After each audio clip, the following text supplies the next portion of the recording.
Wooded in the Wild, and today I'm going to be creating an example of a small survival pack. To make this pack, you just want to have like a small pack with like at least 4 pockets. First thing you're going to want is a small first aid pack, and you really only need like band-aids and antibiotics and the major stuff that you would need if you were to get hurt. And then if you have like one of these clip-ons or the things that you can put on your belts, that's really useful. You can just clip that right on your zipper. You also want to have something to eat out of, so I have one of these mesh kits, and it's just like it has a fork, knife, and spoon. Or you can get these smaller pocket knife ones, and they have a spoon, they have a fork, and they have a knife. And they're like Coleman's, and they kind of look like Swiss Army, but they're not. You also want to make sure that you have like an insulated water bottle. And this is in a bottle, and I know it's not the best thing, but this is what I had at the moment. And you just want to have at least 1 or 2 of these filled with water when you go. Even if it's not directly in the summer where mosquitoes and other bugs are common, you want to try to get some like bug spray, because obviously it can keep bugs away, and also if you put it onto like cotton balls or something, it can make them more like, pretty much make them go on fire better. Flashlights are another great thing to have.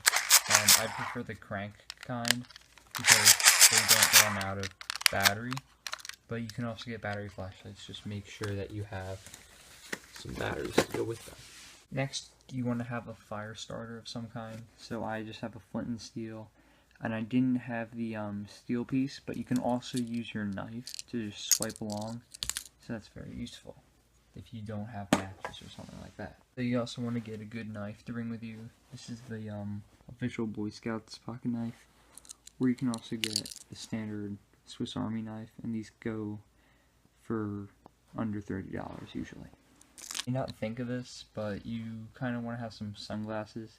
So sunglasses obviously can help you look around better when it's really sunny out, but you can also use them to reflect the sun into your fire to pretty much start a fire quicker. So you always want to bring some sort of whistle. This also has a compass on it, but you just want to make sure that there's a whistle somewhere. And I believe there's a fire starter right here as well. But if you ever like see someone and your voice is too dry or whatever to call them, you can always use a whistle to get their attention. A really useful thing that you could use is an emergency blanket.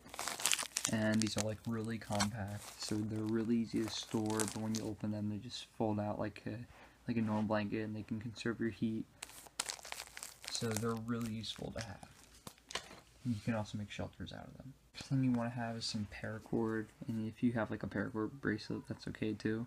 But then you also want to have some rope. Now this is like barely any rope, and it's not really that wide, but this was just an example.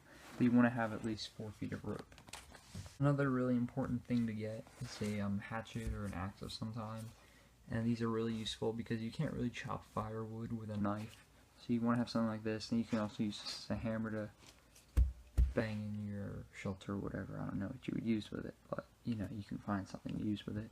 And you can get these for usually $10 at Walmart or Target, so they're pretty cheap to get, but they're really worthwhile.